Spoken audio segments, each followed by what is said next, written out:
Hi, welcome to Restrocast. Today, my guest is James Walker.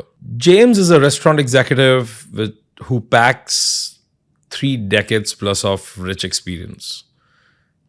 In his own words, he has done some parts of his career in reverse. So, from being a restaurant manager first to going on the culinary side later, but also getting educated in that. But still took a left turn and entered the corporate side of the restaurants. Rose up the ladder, became president of a company first, and then went on to do his MBA.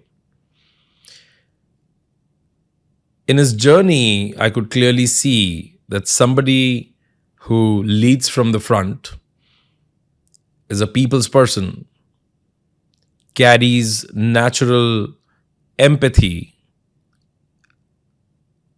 along with collaboration, somebody who thrives in chaos, but chaos of a kind, that's what restaurant industry is about. My conversation with James was thought-provoking. I made a lot of notes. I'm sure this is going to be enriching for you. Welcome to Restrocast.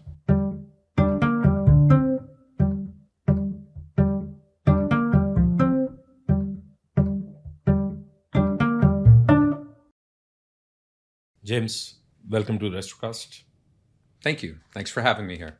Before we dive into your entire journey, I want to start from the start, where it all started for you. What were your early years, and how did you get into the restaurant space? Yeah, that's well, I hope it's an interesting story. It's an old story. I guess in the mid 90s, I had moved to an island off the coast of Massachusetts called Martha's Vineyard, and was doing some different work, real estate and other things, and saw an opportunity to manage a restaurant, which just struck me as it might be interesting. Always had a love of food, and took over the restaurant and enjoyed not only the interaction with customers, and I know a lot of things come down to, what part of the restaurant industry do you focus on? And for me, it's the customer experience. That initial mid 90s restaurant management experience, what I thought really got me excited, and it seems like, one of those things that people should just know, and I didn't and had to learn, was, we sold things. We would buy muffins from a broadline distributor, and the muffin was okay quality and it cost us $1 and we could sell it for $2. But I could make scratch muffins for half the price. I could sell them for more and they were fantastic. So I liked not just the ability to kind of tailor customer experience through quality and through price, but within the restaurant industry, there was a lot of levers you can pull. So I actually went from that managerial experience into the cooking side. So cooking for a living, starting at the bottom of a French brigade system as a garde-manger, and making salads and desserts and different things, and kind of worked my way up, and ultimately went to culinary school, and really enjoyed that part of the business. Anyone who follows me on social media knows that I'm still very passionate about the food side. But you taking over the restaurant as a restaurant manager, that happened purely like without any background in the restaurant industry. Is that what Correct? you're saying? I at that point in time, I was unconsciously incompetent. I didn't know what I didn't know. So I didn't know that you should have restaurant experience. For me, it was a job, and we're looking for a certain availability and a certain managerial aptitude, and I had those things. And I would say now that the restaurant business is a different industry because of its manufacturing, its customer service, its logistics, it's all kinds of things rolled into one. If what you're intimating is how was I successful in that role, if I was, and I was at least a little successful, it was through hard work, and it's still to this day one of the things I really love about the restaurant business is you don't have to have a great education It doesn't matter who your parents are or who your friends are or where you're connected. If you work hard, it's still an industry that you can go really, really far. So I would say that initial success I had in the restaurant business was solely based on the fact that I would show up a half hour early and stay a half hour late and work really hard while I was there. And from the managerial role and being at the forefront as I'm listening, why dive into the culinary side and going to the culinary school? Like, what were you thinking at that moment? You wanted to be a chef, or you still wanted to manage restaurants, but you wanted to understand what's going on in the kitchen? What was the trigger? I think, today I use that back of the house or culinary aptitude to help curate a customer experience. At that point in time, I had learned that there were levers you could pull on customer experience and quality from a culinary standpoint, that if you made things from scratch, they were probably going to be lower cost and they had the potential to be more unique, proprietary, and to offer a greater customer experience to those that were coming into your restaurant. So that got me really excited at that point in time. And there was a chef who had been very successful by the name of Jimmy Bradley, who was a couple years older than I am. And Jimmy would come into the restaurant that I was managing and would see that, we had gone from prepackaged muffins to scratch muffins and, different types of things that we were doing from a culinary standpoint, and said, listen, why don't you, if you like this side of the business, I run a fine dining restaurant. And this was more of a middle market casual theme restaurant that I was managing. And it was more just out of interest. At that point in time, it was not about career path. In fact, where I was going to be working in a week or a month or a year or 5 years, right? Isn't that the interview question? Where do you see yourself in 5 years? If somebody would have asked me at that point in time, where would I see myself in 5 years? Be like, that's the most asinine, I don't know, who knows? So it wasn't, a real strategic move, more of just an interest in food and wanted to be around those that were equally interested in food. But after culinary school? So coming out of culinary school, and I learned a lot in culinary school, and, both within school during the day and things that the culinary school allowed me to do at night, manage restaurants or facilities, because I had been a chef before I went to culinary school. Much of my career is doing things backwards, became president of a company, went for my MBA, those types of backwards thinking. But coming out of culinary school, as much as I loved it, I had some initial success and was at a point where I had a young family. I had 2 children. And at that point in history, being a chef or being a culinarian was not a guarantee of success. You could be really talented, but you also needed to be very lucky. And even then, there wasn't a guarantee of financial success. So the number of chefs that were household words were a handful in the US. And even, current culinary luminaries like Emeril Lagasse, I think was making $500 a show doing the first Emeril show. So even you could be a celebrity and paying the bills at home might be questionable. So I made a determination that I would go the corporate route, simply because I had done that. That's kind of my foray and initial job within the restaurant industry was on the managerial side. And it was a greater guarantee of being able to provide for my family. So I made a turn to the left, if you will, to help securitize my personal life. I'm sure culinary school gave you, did it give you, empower you with the vocabulary and empathy for the back of the house staff a lot more than your peers once you got into the corporate side of affairs? I don't know versus my peers. I'm not sure I could say what drives my peers or who they value or what they value. I think I've learned long ago that those that interact with the customer or those that manufacture your product, especially if that product is edible, those are really important people. Now, I think I might have gone into culinary with that.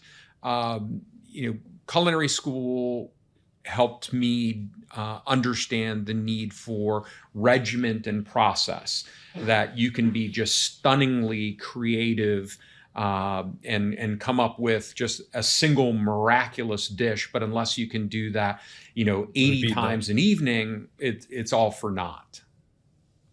Yeah, the thin line between art and the science Yes. of it. So I think that appreciation for the ability to replicate, if we want to say food is art, and I certainly like to say food is art, that ability to replicate that art, every day, including Sunday, including Monday morning, I think that probably came from culinary school. And what was your first role on the corporate side? Yeah, I went to work for a very Boston company called Papagino's. I've always loved pizza. I still absolutely, just think pizza, there's two kinds of pizza, good and great, because even a bad pizza is still pretty damn good. And Papagino's was a company that was associated with Boston. I thought they had a great product. They wanted someone who could help them develop a new program really focused on delivery. So they had always done delivery, but they had done so using old rotary ovens, and rotary ovens make a fantastic pizza. The issue with rotary ovens is you had to have the ability to take a raw pizza shell on a pizza peel and slide it onto a hot piece of metal without folding the pizza in half. And teaching 18 and 19-year-olds, it became more difficult to do. And the ovens didn't have the ability to put out the number of pizzas that, say, a conveyor impinger oven. So they said, listen, we want somebody to come in who has managerial experience, but also culinary experience to begin running these restaurants where we're going to transition from these rotary ovens, very old school, to new ovens, and we want somebody who can help us develop what that program looks like. So that was, really my first, probably my first business card, I think, was at Papagino's. And an interesting problem to solve. I mean, it sounds like a great opportunity as well. It was a great opportunity. At that point in time, Papagino's had a lot of challenges. And in internal communication and systems and process. What they didn't have was a problem with the customer experience. Customers love them, at least from a product standpoint. I would say, pizza delivery is as close to guerrilla warfare in the restaurant business as I think you can get. Back then, pizza delivery was kind of the only food that got delivered. Maybe if you lived in New York City, you could get Chinese food in deli. It's not like today where you have, Kareem and Talabat and, Kitopi and these companies just doing these wide offerings of different cuisine.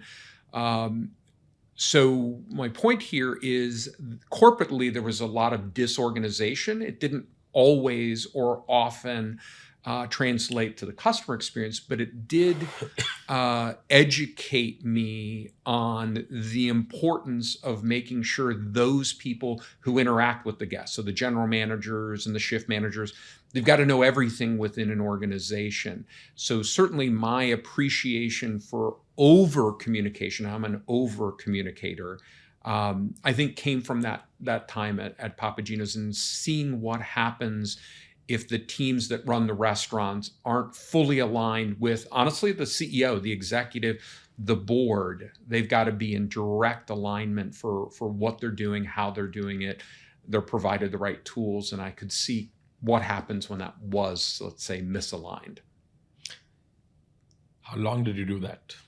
So I did that not for a particularly long period of time. Because, young in those formative steps. And while I really enjoyed the job, I wanted to go somewhere where I wasn't the teacher. And I felt there I was, that, listen, I came in, I went through their training program. I learned what they had to teach me very quickly. It was a fairly simple system. I think I was able to contribute to the organization, but I wanted to go somewhere that would have a longer learning curve for myself, that I would be able to learn not just the attributes of the brand and how to execute that brand's specific selling proposal, but just also, how could I be a better leader? How could I be a better manager? And that wasn't happening at Papa Gino's. Now, I loved pizza. You heard me say that. So there was a company called Pizzeria Uno. And at that point in time, you still had the founder involved, Aaron Spencer. The CEO at the time was a gentleman by the name of Craig Miller, and the VP of operations was Gene Lee. Now, Gene Lee went on to be, chairman emeritus at Darden Restaurant, not only a fantastic leader, but a restaurateur, a real restaurant operator. So I went to work for Pizzeria Uno, which became just a fantastic learning environment and helped me focus on, what I still use to say, how do I look at operations? How do I look at a restaurant? Things I learned, again, both sides of the coin, seeing how a great leader like Gene Lee and Craig Miller, how would they conduct themselves? What was important to them? But also, like most organizations, you had a lot of A players, like the ones I mentioned, and then you had some further down on the report card. And I remember, being a general manager. It's the first time I was managing a business that was, $2.5 million and had alcohol and multiple day parts. That was super exciting for me, but also got to see weaker leaders and some of the things they would do. Gene was one of these guys that we all carried 3x5 cards, right? I think we even had a holder, right? Now, somewhere in here, I've got an iPhone and I can take notes on that. But back in the day, it was 3x5 cards. Gene would come in and say, show me your 3x5 card. What's important to you? And in those 3x5 cards, I remember if I saw a leadership trait that I thought was negative or was something that wasn't conducive to me running the business, that I would see from someone at a higher level in the organization, I would write it down and kind of, James, when you get that role, and I was very focused on getting those higher roles within the organization, don't do these things. What were some of those? So somewhere I still have the list. Now I've transcribed it from a 3x5 card to a Word, to a document on my phone. But I can remember some of them, walking into a restaurant on my telephone that, a district manager or a vice president or regional director walking into a restaurant who's probably nervous, but maybe positive energy in seeing somebody at a higher level come in the restaurant, and just walking through the front door and walking past the hostess and being on their cell phone and walking, to the back of the dining room or walking to the office, not acknowledging anyone, was frankly disrespectful. And, I try not to do that. If I have a conference call, I would rather, and I'm a very punctual person, if my choice is walk in a restaurant and ignore everyone, or be 2 or 3 minutes late and finish the call in the car, I try to finish the call in the car. So that was one. Another one that's certainly very top of mind is if you walk into a restaurant and they're having a bad shift, even great restaurants have bad shifts, is not to make an immediate, what are you guys doing? It's to seek to understand the situation. Did the proverbial bus just pull up? And sometimes literally a proverbial bus just pulls up and there's nothing that restaurant can do. In fact, maybe they're actually handling it really well. They're not handling it, in a way that maybe the organization would like because they were unaware of the business. So instead, to try to find the person who was running the shift, whether that was the general manager, a shift leader, and say, what can I do to help out? And encourage them, listen, if it's right now the dish room is buried, great. It's not, well, let me take over the floor and you run to the dish room. No, it's I would walk to the dish room or walk to the line and try to pitch in. Okay, when we're out of that situation, then, okay, let's sit down. What happened? What did I walk into? Chaos is not the time for... No. Yeah. For judgment. And I think you can gain some credibility, and it's the right thing to do, to come in and really say, listen, what can I learn from you right now? Let me learn from you about what's happening and what you think we can do to make this situation better for all involved, customers and employees. And sometime later on, I'll try to impart something to you, but I'm not going to do that walking in the door. Let me tell you everything I see that's wrong. They've probably got a good idea what's wrong. Yeah. Right now, all of you need help. Absolutely. And I think That's a great one. Words matter, and I like catchphrases. I try not to speak solely in catchphrases. But I think that old adage of, when the VP is in the parking lot and you can see him through the dining room windows, does the staff say, here comes help or here comes trouble? And I think you can figure out pretty quickly if you're introspective and you walk in and you introduce yourself, how they feel about you. Are they excited to have you there? Do they want to show off?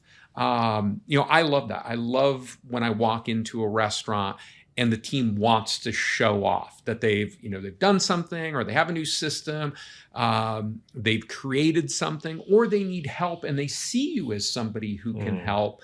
Or sometimes it's just they want to be heard.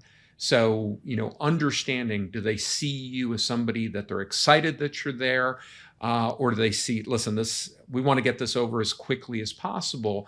And if that's the case, I think you have to be introspective and see what you can do to turn that around. Yeah. People either run to you or they run away from you. I think that's right.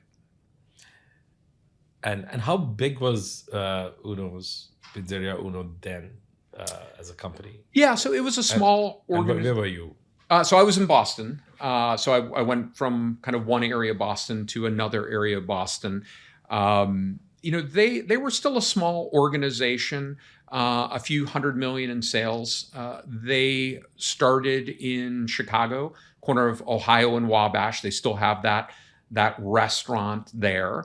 And they had opened really the corporate side of the business, the expansion side of the business, under Aaron Spencer in Boston. So they had a lot of very old restaurants. Aaron was somebody who, I think similar to a lot of brand founders, was very focused on certain attributes of the business, and very, almost a blind eye to other sides of the business. I don't remember him ever asking me, what are your labor? What's your labor percent right now, or how many hours, or what's your productivity, right? Sales per man hour. Now, Gene Lee's probably going to ask those types of things, but Aaron Spencer never did. He would ask what people thought of a new menu item, what they thought of the lighting, what did I think of the shrubbery, and it wasn't that he didn't understand what was going on, but if I was running a busy Saturday night, he might come in and say, James, come outside and walk the parking lot with me. I want to talk to you about, how this restaurant looks at night. Do we have the right lighting? Do we have the right signage? So and it wasn't about marketing. It was about customer experience. That's what he was focused on. It's about the product. I mean, I'm from the tech world in the restaurant space, and I've been a restaurateur as well, though I was not a full-time or or rather a good one.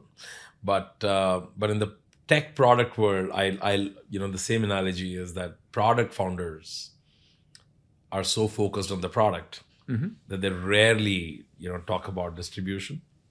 They miss sales, they miss targets.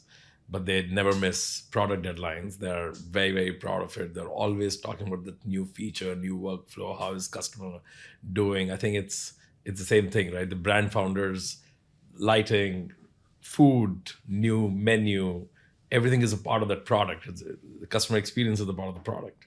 Yeah, I think that's 100% correct. I think, and I've maybe not had that close a relationship with a large number of founders, but I've been able to watch closely. And I think you learn very quickly where a founder thinks the core of the business is. And it's not unusual, like I said, for them to turn a blind eye at other parts of the business. So Danny Meyer, I think everyone in the industry admires, as much as he creates a fantastic culinary customer experience, including Shake Shack. I lined up at Shake Shack for years, just like everybody else. Yeah. When they opened in JFK, and I'm an early riser, and I could get an 8 a.m. Burger at Shake Shack, I was super excited.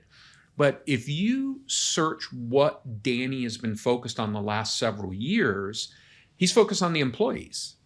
You see it, are we going to tip? Is there a better way? So can we work 4 days versus 5 days? Can we include tips so it's guaranteed that they're going to make a living wage? And I think, I love that about Danny. And I got to meet him. We were talking about the Restaurant Leadership Conference. Got to spend just a few moments with Danny Meyer, and he paid me a couple of compliments. And I think I walked outside and texted a photo of Danny and myself to my wife and said, Danny Meyer just told me I'm a good speaker. Awesome. And he liked what I had to say. And my wife's like, yay. She's super smart and understands the restaurant business, but also after that, I'm like, I wonder if she knows who Danny Meyer is. But Danny is focused on the employees, which I think there's a lot of wisdom. Yeah, they're quite vocal about it, right? And Union Square Hospitality, I think over years they've been. In fact, I was interviewing someone who started his career at Union Square Shake Shack, and I was actually asking this guy that what was different, what was different as an employee. And especially, at the bottom, the guy spent 15 years there. And I think it was a delight to listen to him from an employee perspective. The little small things and a full laundry list of things, which were small but extremely impactful. Where I think by the end of that conversation, for a 15-minute segment, even I was convinced that this is an employee-first organization, and I think. It's very hard to emulate, especially in the restaurant space where shifts are crazy, not the best working conditions per se. I mean, you're not in a chair, you're not in a sofa, you're running this kitchen and there's so much. I think, I even had a friend text me. We're sitting here in Dubai, so there's a 9-hour from New York. Text me and they were watching Burnt, the movie Burnt, and they, is that really what a fine dining kitchen is like? And I said, well, yeah. I mean, sometimes, not all of them. I've certainly been in great kitchens for great chefs that are, whisper quiet and nobody's yelling, and I've been in ones that are probably a bad environment. But I've also been in ones that are in the middle that are loud and chaotic, but just the absolute best place to be. So I think whether it's a good environment, there's some subjectivity to it. I loved being in a kitchen that didn't have technology. And obviously you're a technology provider. So this was a long time ago. I don't know that I would recommend this now, but we used 3-ply duplicates to educate the kitchen. So if you had a waiter who didn't write clearly, that was nightmare, right? It was like your POS went down, right? Correct. Now if your POS goes black, the cooks are looking at each other and the line guys are like, what the heck do we do? Oh, I'll get jitters even thinking about it. But yeah. Back then it was, if they didn't write, is this duck or, what are you trying to tell me you need here? But for me, that chaos of having to communicate, of, when I would, expedite the line, and I'm standing facing the line cooks and I'm interacting with the food runners and the wait staff. And, I'm holding basically the lifeblood of the restaurant, and I'm calling, 2 salmon, fire a porterhouse steak, medium rare. I loved that energy. And yeah, there was probably some off-color comments and different things that transpired during that time. But for me, that's a great working environment. I think for some of my children, they would love that. Like, I think my oldest son, who's about to turn 21, I think he would flourish in that environment because he's super social, and, he likes the energy, and he's got a big, loud voice, and he's a big kid. Where my youngest daughter would say, no, I want to be in a room, and I'm willing to look at 4 monitors and drive the customer experience for this virtual purchase in a fantastic way. But I don't want to be in, the heat or chaotic kitchen in order to do so. So I think working environment, some of it's generational. I mean, I think it's physical. What I also meant, right? I completely agree with you. I think what I meant is also the physicality of that environment is not like really the best, or rather, I'm just talking about the heat, the environment, like long-standing hours. That's the job that people have subscribed to. Of course, Yes. they're trained in it. Yep. It's not as if somebody has thrown them in the kitchen and they didn't know. But at the same time, for the longest period of time, doing that over and over again, it can be tiring. It can, people Sure. having a bad day. In a corporate office, you have places to hide. You have places to, Yep. chill. You can say, hey, I'm taking a break.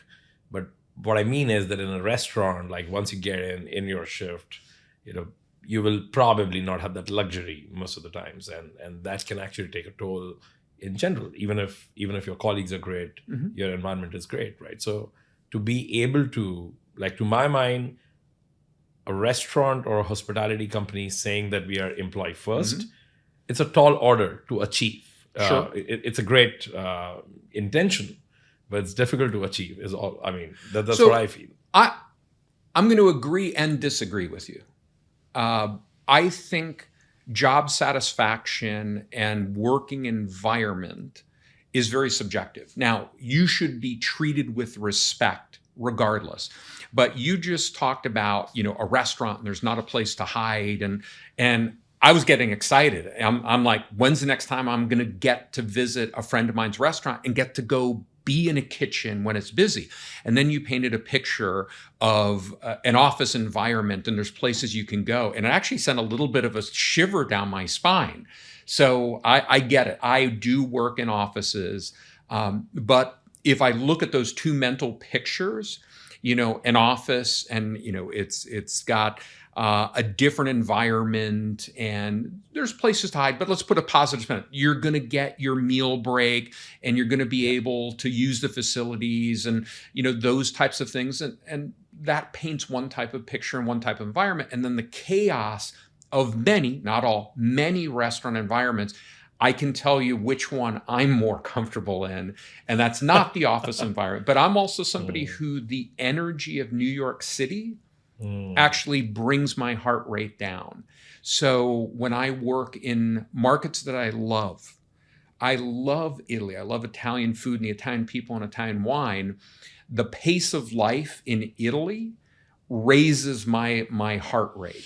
So I have a meeting at 10, and, at 10:25, somebody's still, yeah. So I do think, I think environment can be very subjective.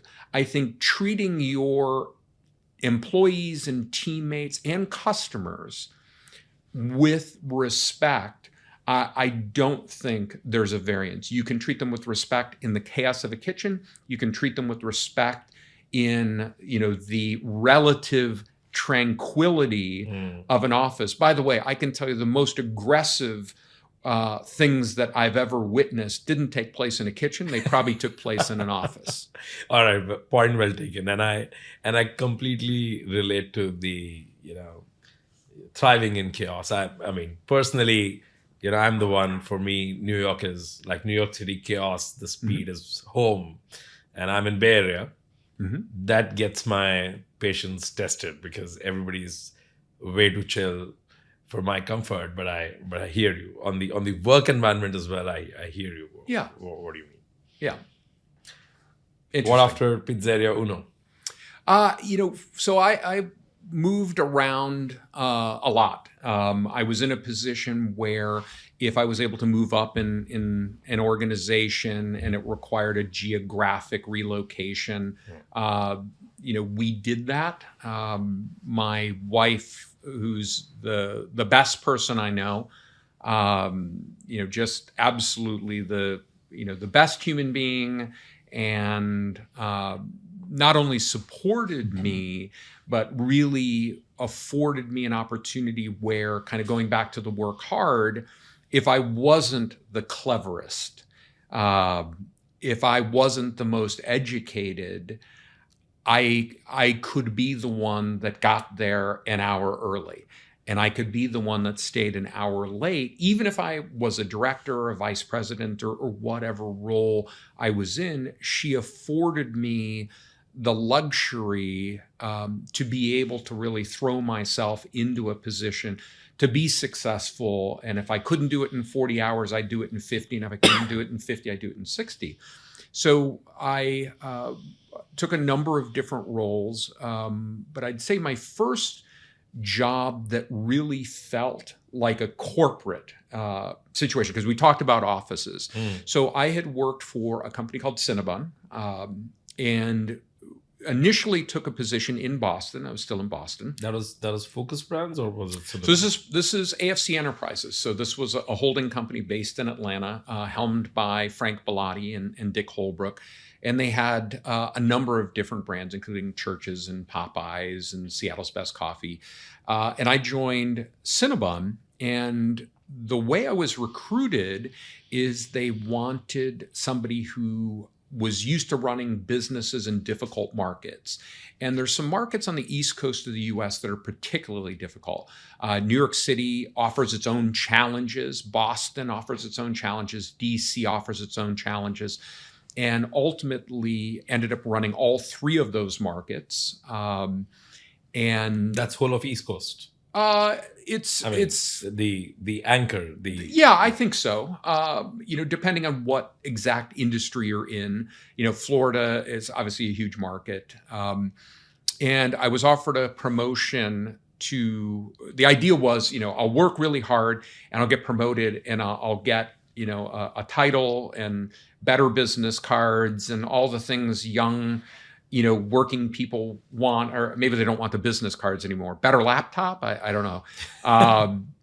And I remember saying to my boss at the time, well, when I get promoted and I'm going to come to the corporate office in Atlanta, I have to be promoted to this level.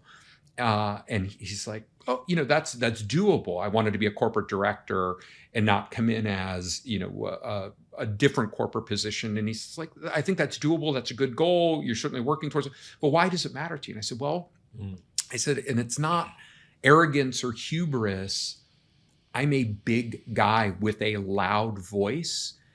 And back to the uncomfortable in the office, I said, if I'm not at a level where I have an office that I can shut the door, I'm going to be super uncomfortable because I'm going to feel like everybody in the office, if you put me in a cubicle, that everybody's going to walk by and glare at me because I'm just so loud and aggressive. And I'm not going to feel comfortable with how, let's say, exuberant I am. Noisy is probably more accurate.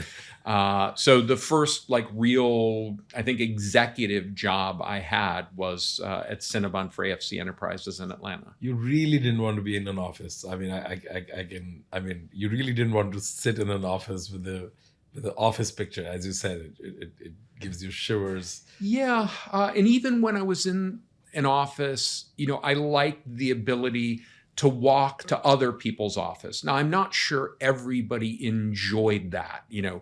To me, and again, it's perspective and perception. And I think sometimes people get those two two philosophies or words or definitions confused.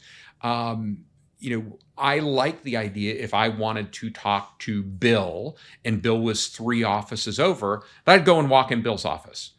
And Bill's a phantom, employee here. Bill may or may not like that. He may, he might be working on something else. But to your point, I think what I loved about the restaurant industry was the ability to curate this great product, whether it's fast food or whether it's fine dining. And I've done both. And I think the acumen on food should remain the same. You can create a great fast food experience, and Danny Meyer certainly did at Shake Shack, but it was the human interaction, whether I was interacting with guests and customers or team members, employees, or the team within the office. I much preferred to do it face to face. And I think some individuals who thrive in that office environment, per our earlier conversation, they were individuals who probably had their office door shut and might have their, one of the feng shui things. If you're allowed to pick your office layout, do you have your desk facing the door? Or do you not have your face? Do you have maybe your desk faces the window? And I had a beautiful view of Stone Mountain, and people were like, why don't you have your desk facing Stone Mountain? I said, I want my desk, I want to face in the door. I want to see who's walking by. So again, kind of that noisy, boisterous, even when I was an executive and had an office, I had my door open most of the time, unless I was on a phone call. And it's so I could interact. If somebody walked by, hey, can you come in? Let's have a conversation. So that's, to your point, I'm probably more comfortable being out interacting with individuals a little closer to where the guest experience happens.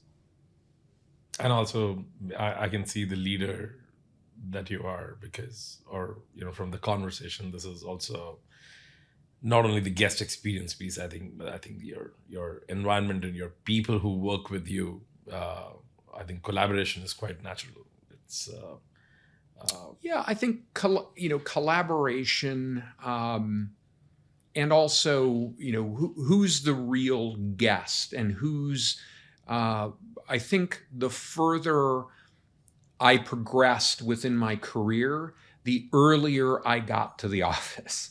And I know that's not unusual these days. Maybe in my father's day, it was unusual. If you were the boss, you were the last one to arrive.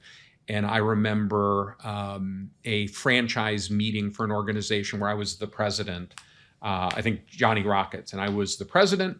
And we were in Costa Rica doing a international franchise meeting, and the meeting was supposed to start at 10 a.m. And I remember at 8 a.m. I walked over to the meeting room, and I wanted to make sure that the equipment, the technology was right, and did I have my PowerPoint presentation, and was it going to be a great environment to have this meeting? And I think at 8:45, the senior vice president came in, and we both looked at each other and we're like, yep, we both know what we're doing here. We're the hosts. Our guests are the franchisees. And, we were both there well over an hour early.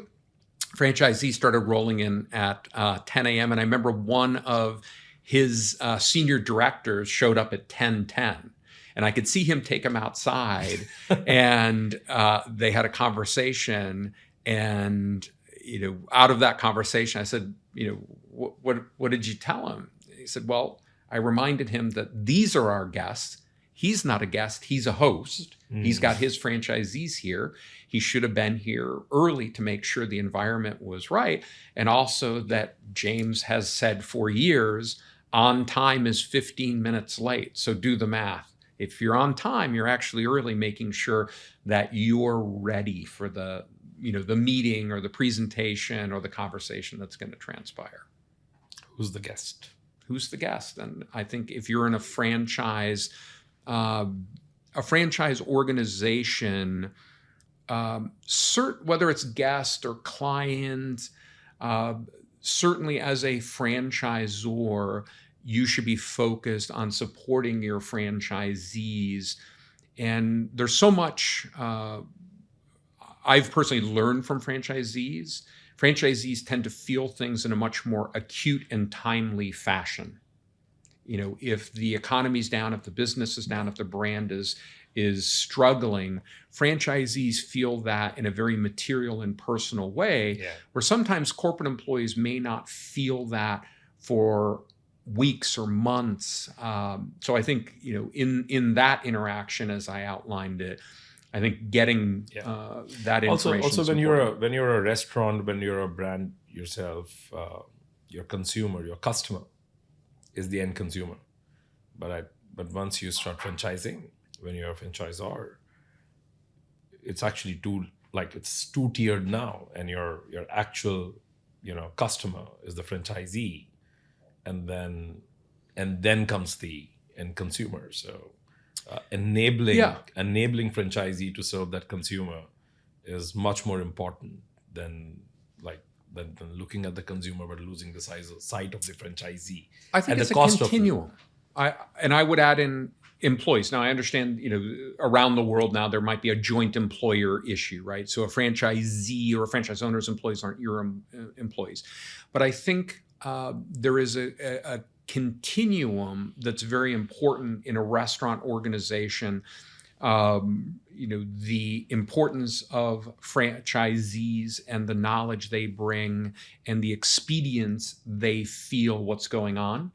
The importance of employees, because they're the ones that interact with the customers and may experience things in a way that's very different, that won't show up on a marketing report or in a data-philic environment. You may just still completely miss something that employees know intuitively.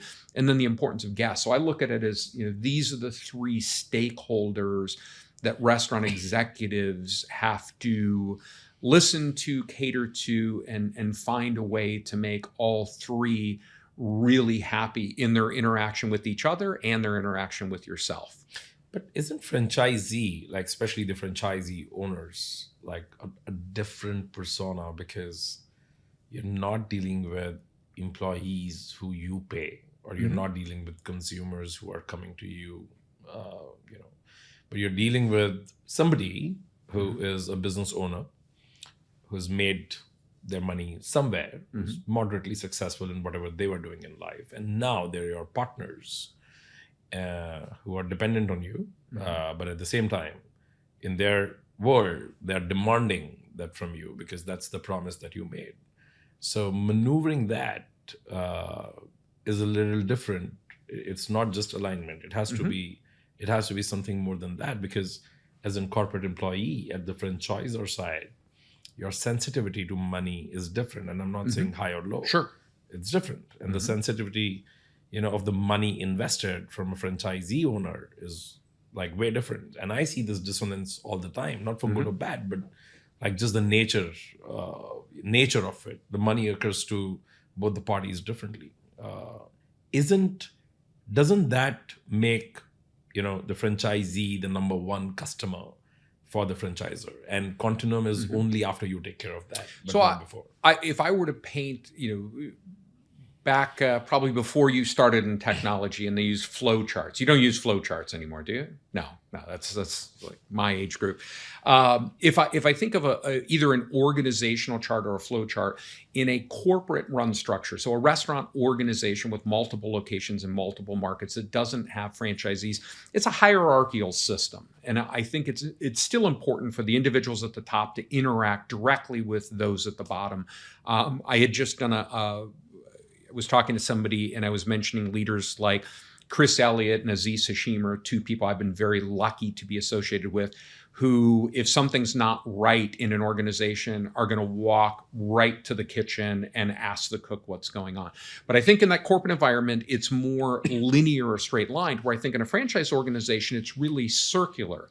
And while the employee directly works for the franchisee, and that's a lot of their I think love of their position is curated and controlled and impacted by the franchisee. It's certainly impacted by the franchisor as well. So if I roll out as the franchisor, product development is something that falls in my responsibility. So I'm developing new products for the organization, for the customer.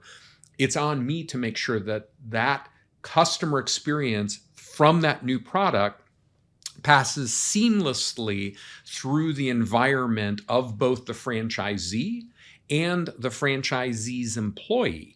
So the franchisee doesn't control that. I control that. So if I roll out a product that the customer loves, but the franchisee doesn't make any money, I have failed the franchisee. If I roll out a product and the customer loves it and the franchisee makes a respectable margin on it, but the employee says, you're killing me with this product, I have failed the employee.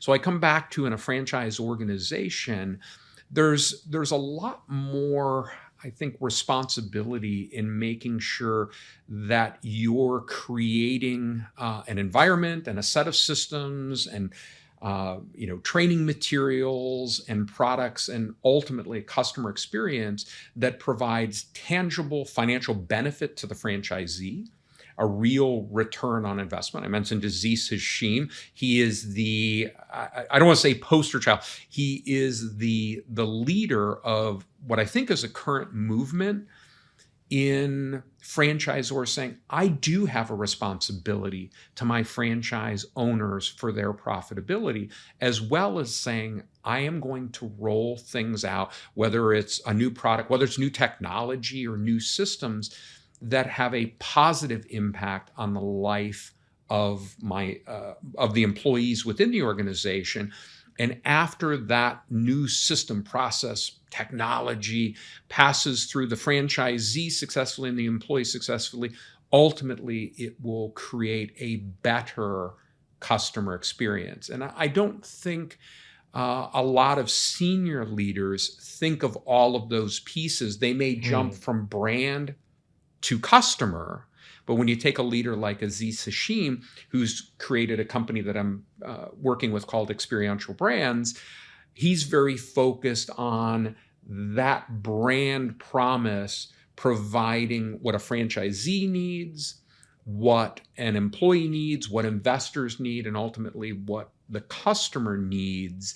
And that's really hard. And I think a lot of senior leaders step over and ignore some of those stakeholders. So I applaud him in doing this. That's actually quite amazing, because what you're saying is absolutely utopian, because that's how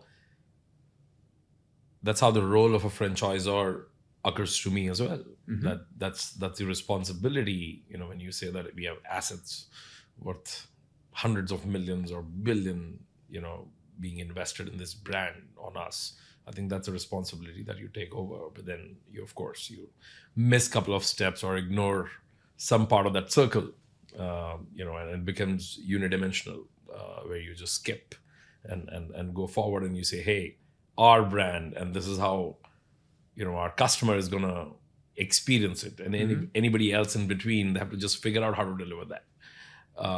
And that doesn't serve very well, not only franchisees, but I think the industry in general, where people are continuously looking for a good business to, take on. I mean, to take as a franchisee. And I think the good and bad is stuck in this loop, where what kind of support franchisor is promising, what are they focusing on? On that, then what after Cinnabon?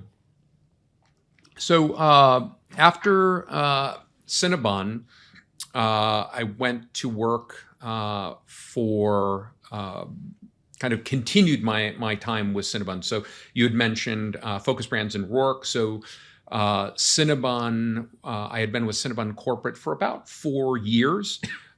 They went through a process where Cinnabon was sold to Focus Brands, which today is just a massive franchisor and does all kinds of things, including buying the largest restaurant company, I think, in the world in the last few weeks, Subway. I worked for Subway Corporate for 4 years. They were sold to Focus Brands. And ultimately, I went to work for a franchisee in California of Cinnabon. So after the transaction, the corporate restaurants that went to Focus were sold to an investor in California. I was running the corporate restaurants at that point in time. I was offered a position with Focus, and I just felt that it was important for me to go with the restaurants and stay with the team. So I went and worked with that new organization, which ended up acquiring some other restaurant companies, including Baja Fresh, which is a great California brand, but worked with that California restaurant company for about 6 years. So, had time with Cinnabon, a lot of time with Cinnabon, 10 years with Cinnabon. Still, I think I can walk into a mall and immediately tell you where a Cinnabon is by aroma. Did you work with Kat Cole during this time? Was she there with Focus? No, so she came in after, again. Yeah, because I didn't ask you the years, so that's why I was wondering what year to what year. Yeah, so I think my association with the California group stopped in 2010. And ultimately, I had been commuting from Atlanta to California on a weekly basis, and meanwhile, finishing my MBA at Duke. And why did you do that? That's a question that I was asked a lot, and including by loved ones. Why are you going to school for a job that you already have? And my answer would be, because I want to be better at that job. That did not hold. That didn't convince a lot of people that it was still a wise decision. I'm still not convinced, because I want to know, did it make you better? It did. In what areas? Yeah. So everyone can always be better at leadership and interacting with people. But in my experience, those are things that rarely do you walk out of a classroom and say, I'm a better leader, or, I'm better at the day-to-day of organizational dynamics. What it made me better at is I was president of a number of different organizations within this holding company, a number of different restaurant companies. And each one of the restaurant companies had their own finance team.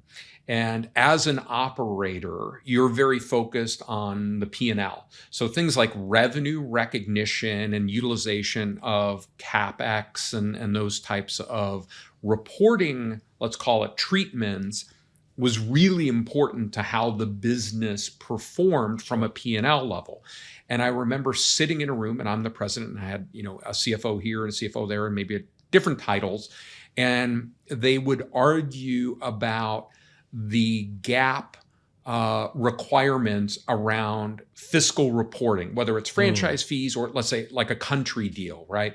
Now, FASB 606 has made this. It was supposed to make it clearer. I think it's made it as clear as mud what revenue recognition is. But really, around those meetings, I said to myself, listen, I've got 3 different finance people giving me 3 different answers. I need to have my own point of view on this. And really, I want a more structured financial education. So, Duke may or may not have made me a better leader. I went to their international program. It allowed me to go to school in different campuses around the world. It allowed me to go to school in Delhi, in Singapore, in Shanghai, in St. Petersburg, Russia, and far-flung locations. How does that like North work? Carolina? Was it like a year-long program? It was at that point in time. It was a 2-year program, and meanwhile, still running this organization. But I would say the impetus to get my MBA was really focused on a more advanced understanding of finance and accounting principles. And from that standpoint, I think it did provide. So the other thing is a greater appreciation for data analysis, the difference between analysis and real insights. understanding really what the data is saying and what's actionable and what you should do. I think Duke gave me an appreciation for that, and I hope at least a little more understanding. That's amazing. That's the most convincing, answer for MBA. And I'm an engineer by education, a computer science engineer, and I think I started my first company when I was still in second year of my computer engineering. Mm-hmm. I couldn't drop out, though I wanted to, but I just couldn't. But my outlook towards MBA and B schools is, I'll not say it's poor, but when it's functional, I understand that. Mm-hmm. For example, what you said is absolutely, perfect, at least to my mind, that, finance, there was objectives were absolutely aligned with education. I think I feel that B schools, people coming out of that believing that they understand leadership, management, people, or any of those traits, I feel that's an overstretch of imagination from a classroom coaching. So I think that's right. I think there are things that are better taught in a classroom setting, and there's things that are better experienced and maybe absorbed through osmosis. But that's the only way. I think that's right. And then you completed your MBA. Yeah. So and the individual that I had worked. Which year was that? Sorry. So it was 2010. 2010. Yes. So the individual that I had worked with at corporate Cinnabon, so those 4 years when Cinnabon was part of AFC Enterprises, was a gentleman by the name of Chris Elliott. Chris was somebody who I enjoyed his style and his candor. I'll give you a Chris Elliott story. When we were working together at Cinnabon, I don't think he'll listen to this. I don't think he's a podcast guy, but somebody will listen to this and call Chris Elliott and tell him the story. We are going to cut a clip and send it to him. Okay. So he was president, and I was, I think, running the corporate portfolio of restaurants. And they were opening a new prototype restaurant in Alpharetta, Georgia. And the idea was to have a more profitable restaurant and one that had a better customer experience. And I came to the restaurant. I hadn't been involved in its design. I was kind of taking over right at open. And I was walking around the restaurant 2 days before open, and I was like, are they going to put in the soda fountains? What's going on? And somebody said, well, they won't put soda fountains in here. I'm like, we're in a mall. We have to have soda. And said, no. The individual who put this together, who will remain unmentioned and definitely won't listen to this, thought it was much better if we do bottled soda. And as an operator and somebody focused on customer experience, and also somebody who lived by the P&L, certainly at that point in time, I carried a copy of my P&L in those 3x5 cards that Gene Lee taught me to carry. I would carry a little microscopic 3x5 version of my enterprise P&L with me, just, so I knew it. And I was just like, why would we have something that would erode our profitability and our customer experience? And I would call, I'd call the CMO, and they weren't the one that made the decision. So I'd get no, I don't know. And I would call the procurement guy. Well, the group that put this together, this is what they told. And I just couldn't get a straight answer. And I had just taken on this role. And I think Chris had just come in as president or just been promoted to president. Now, admittedly, this is not our project, but now we're in charge of it. And I've called everybody to try to find out how we can have a restaurant in a mall and not sell fountain soft drinks and trade the profitability and the customer experience for bottled soft drinks. Chris Elliott comes in and basically looked at me and said, James, I don't know what to tell you. The guy who made that decision was a dumbass. And I was like, there you go. Thank you. Finally, this guy gave me a straight answer. And I dropped it. We did the best I think we ended up putting in fountain soft drinks. Of course. But everyone else tried to give me a political, corporate answer, and it just didn't make sense. And I wouldn't let it go. As a dog with a bone, this Chris Elliott, and it's probably the first time I met him, it's like, James, I'm Chris. I'm like, yeah, you're the new president, and gave me a real straight answer. And so in 2010, that's refreshing. I moved back or took a position on the East Coast, tried to spend a little bit more time with the family. So MBA's done, the commuting, both international for school and back and forth between Atlanta and California, that ended, and ultimately went to work again with Chris Elliott, second tour with Chris, working at a brand called Beef O'Brady's in Florida. Why Duke? There were plenty of schools in the US. There were. So I applied to a number of different schools, including because I was working in California at the time. And most of my time at that point in time, while we still had Cinnabon, was focused on Baja Fresh because it was the largest brand. I had looked at Pepperdine. It was a beautiful campus. And Harvard, Wharton, Duke, and Georgia Tech. And I was accepted to all of them except Georgia Tech. And Georgia Tech said, well, we want you to take the GMAT. And, that seemed like, okay, so can you just walk in and take the GMAT? That sounds like one of those tests that you probably ought to prepare for. And it didn't work with my timeline.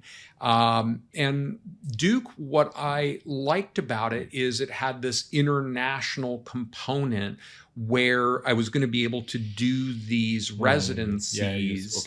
And that seemed really interesting. Ultimately, I didn't understand what that would mean, right? Trying to still interact with my family, still run an organization, family in one time zone, organization another time zone, and I'm in yet a third time zone. I probably didn't understand how challenging that would be, but ultimately I think it was a great experience. But it was the international component that led me to Duke. By the way, you notice Duke is playing tonight, so I have the Duke blue sport coat on. You were going to get around to asking me, I'm sure. Yeah, that would have been, I noticed, but I didn't actually make the connection. I didn't. So, got it. And what after that, how did you come to where you are today? Yeah, became involved with private equity groups. And I think one of the things, I'm a big movie fan. I don't know if you know, there's a restaurateur by the name of Michael Chow, Mr. Chow. And he just had a documentary come out on HBO. Everybody should watch it. It's absolutely phenomenal. And in the beginning of this documentary, he plays this game where he says to the interviewer in the documentary, name 3 movies. Name any 3 movies, and I will give you the opening scene of that movie. Well, I've talked to Michael Chow, I don't know, or M as he goes by. I've talked to M many, many times, and every time we talk, he says, name 3 movies. So I'm still trying to find the most obscure, black and white, Babette's Feast. He hasn't lost yet? No, he's gotta really be kidding good. Me. So that's one of the things we have in common is a love for movies. Quentin Tarantino used to say, you can't equally be a Beatles fan or an Elvis fan. You got to pick a team, right? You're either Team Elvis or Team Beatles.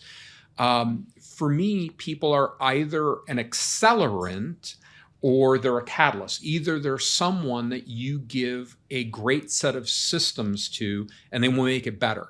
So Chris over at McDonald's, CEO of McDonald's, another Duke guy, shout out to Chris and Duke. Chris was somebody who took a phenomenal company and it didn't need to be turned upside down. McDonald's was already successful, but it needed honing and tweaking and preparing for its next 20 years. And Chris did a great job at coming in and being an accelerant, not changing the course of that. Where I myself am probably more of a catalyst, or somebody might say instigator. I'm somebody who I'm better brought into an organization that does need to be, redirected, either because it's no longer as viable or competitive, or in an organization that's just starting out and is in its formative point in time where it needs systems and processes. Like and a 0 to 1. Yeah, so for example, in the case of experiential brands, working with Aziz to create a system that certainly will need to evolve over time, but will take these set of brands that he's he's crafted into the next 5, 10, and 20 years, that's super exciting to me.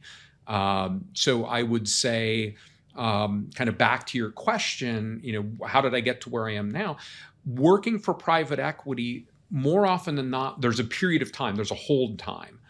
Rourke is very unusual in the fact that their hold time is not a 3 or 5 year hold. It's almost unlimited from their thesis. It's almost unlimited. To your point, where working with Levine Leichman Capital Partners or Sun Capital, working with those organizations, 3 years was a really long time because they're trying to make, some immediate impact, increase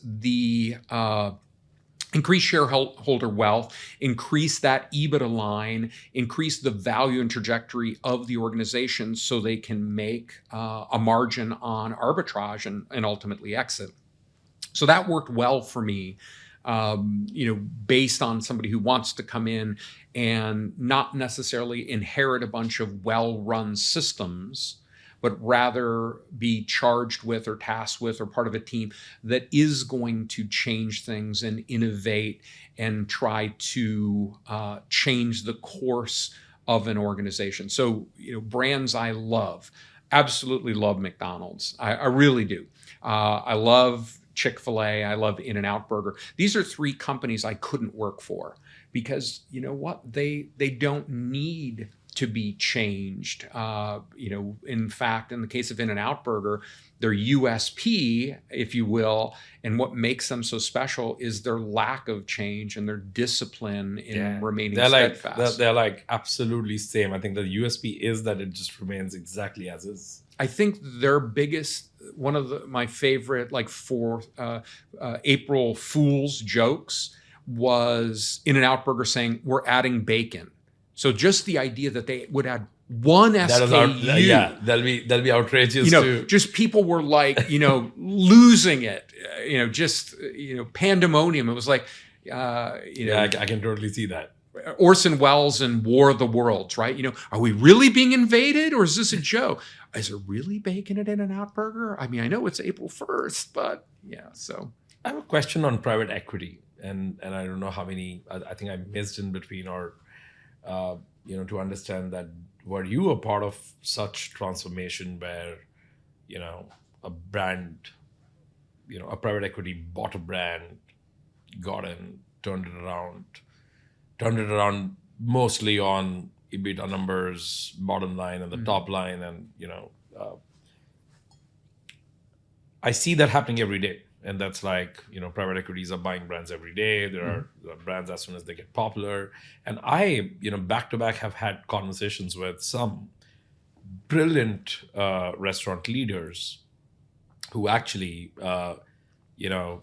told me the same story that, hey, you know what, I joined this brand. We worked really hard, 7 years, built hundreds of restaurants from nothing. Things were going brilliant. We were customer obsessed. Our numbers were flying high. And then comes a private equity, buys, things change overnight. It's not the same brand anymore. Of course, we are growing by numbers, but it's not an environment to work in. Nobody understands what the brand ethos and the soul of the brand was. And boom, I mean, it is going wherever it is going, and most of the good people are out. And I've seen that happening over and over again, to the extent that, I was talking to this leader who actually quite vocally mentioned about Blaze Pizza, what happened to them. Sure. And, he and his team moved to Dave's Hot Chicken, and he was quite vocal about it. So what do you think? What has been your experience? What happens here?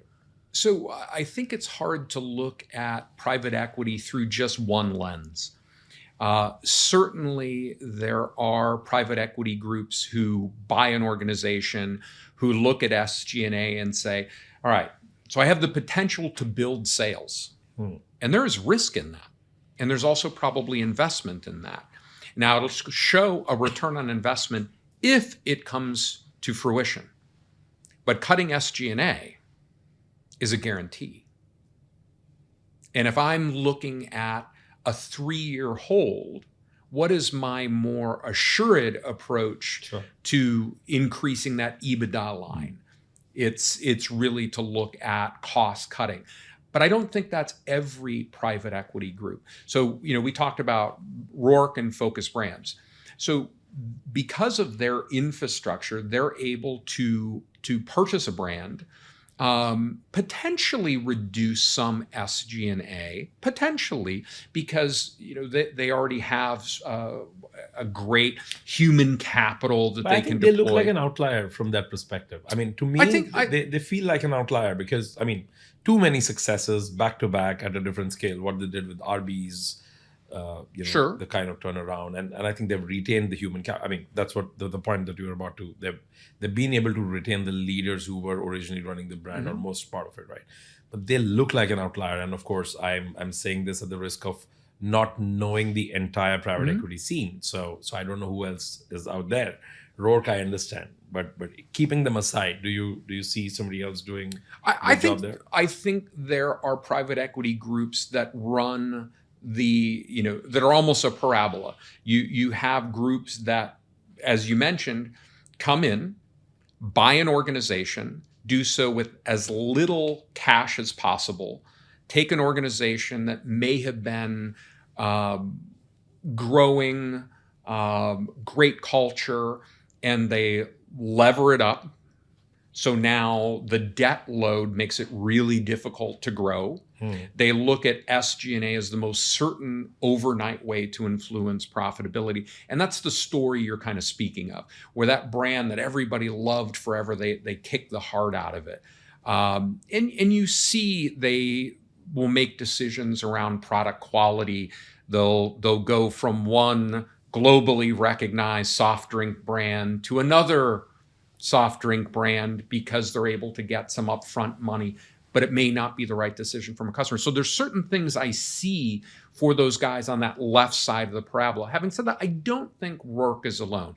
I think groups like Branded Hospitality, who invest not only in restaurant companies, but very heavily in restaurant technology, Jimmy and Shotzi over there, their goal is never to reduce costs. It's to add intelligence and guidance, as well as being cheerleaders for the organizations they invest in. Those guys are great. I've been bumping into Shotzi like last entire year.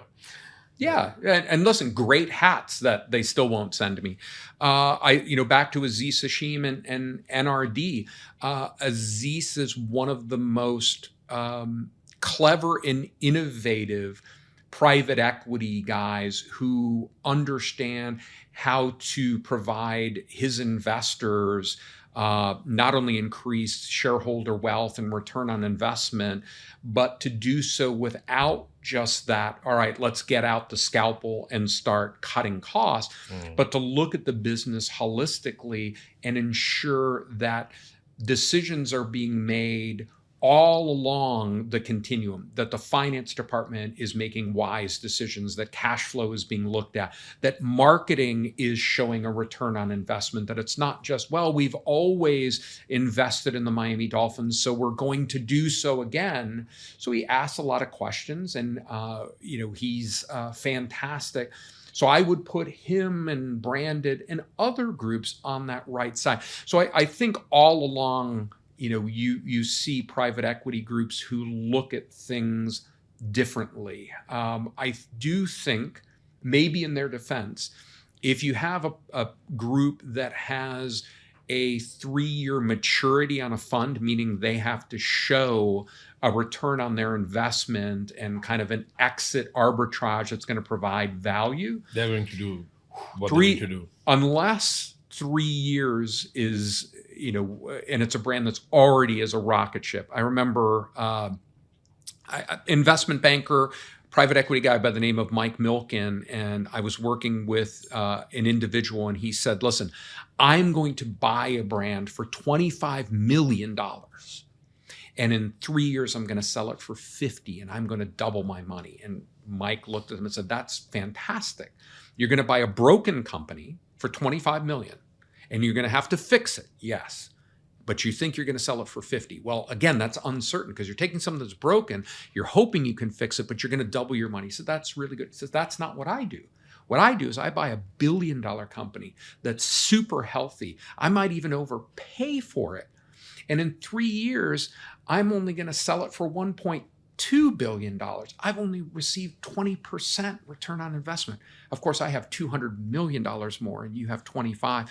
And my way requires very little. In fact, I stayed out of the way of the management team and you have to turn the business on its head. Yours has massive inherent risk. All I did is buy a profitable business with a fantastic business plan. But I've got 200 million in the bank and I'm pretty sure I'm going to get it. And I'm really worried about your 25. Yeah, that's beautifully put and true. So that's Mike Milken. That's I was smart enough to write it down. That's absolutely perfect because I think sometimes just getting out of the way and probably helping the business where it really needs your help and allowing them to prosper in areas where they know the best, I think is the best way. So let's talk about Capital Springs. So that's another private equity group that I am a big fan of. It's called, sorry, come again? Capital Springs, and they're out of California. They are, so Beef O'Brady's, where we talked about Chris Elliott, they ended up acquiring Beef O'Brady's. What I like about Capital Springs is they're kind of in their investment thesis, whether it's in their investment thesis or just kind of their modus operandi, how they do things, is they come into an organization and they say, so we've got fantastic resources to analyze your business, to provide not just data, but insights to management. So we're going to allow you, management, to keep driving the business. What we're going to do is we're going to continue to hand you intelligence on the industry and your business and resources to allow you to go further, faster. That's what I see them doing. And again, I would put them on that side with Branded and NRD Capital and Rourke and Focus Brands. So I think there certainly are PE groups who do what you had mentioned, but there are, I think, those that are better brand stewards. James, what do you do for your personal growth? How do you keep that learning curve, steep and green, both for your mental as well as for your soul, for the mind and the soul? What I would say, I'm very lucky that I love the hospitality industry. So it's my hobby as well as my job. So like many people, especially on the culinary side, a good chef, what does he do when he leaves his restaurant? He goes to someone else's restaurant. So I do a lot of that. I try to learn what others are doing. I like to visit new concepts. I read virtually every industry trade. But as far as learning, there certainly is more that I need to learn about the restaurant industry, about being a good leader. But I now try to balance that with learning more on the personal side. So learning from my wife and trying to be a better father. So for example, I was in New York City in a series of meetings Tuesday of last week and was out with this group late and got back to my home in Connecticut kind of mid-morning on Wednesday, had a series of meetings that ended at 5 p.m. And then my 13-year-old son wanted to go to the Beach Boys. So that night, got home at midnight after working kind of back-to-back 20-hour days. And the next day, flew to London and ultimately to Dubai. And my wife said, wow, that's, thank you for being a good father. And it's like, that's what I'm really trying to learn is those types of things. So still have a lot to learn from a professional standpoint, from an industry standpoint. Great mentors out there like Aziz Hashim, like Danny Meyer, like some of the tech people I get to interact with, like the counter people, dishwashers and cashiers and cooks that I get to interact with, but also trying to balance that with learning more about, being a good husband, being a good father, and not ignoring that side of the business that I've probably ignored more than I should have over the last 20 years. James, this was a fabulous conversation. This is like it's so good to know about your journey, and there's so much to reflect on and learn from. I've picked a lot of pieces that I'm going to make note of. I'm sure people who are going to listen to it are going to feel enriched as well. Do you Thank need a for three doing by this. five card? Oh well, are you carrying one today? Not today, my friend. Thank you. Thank you.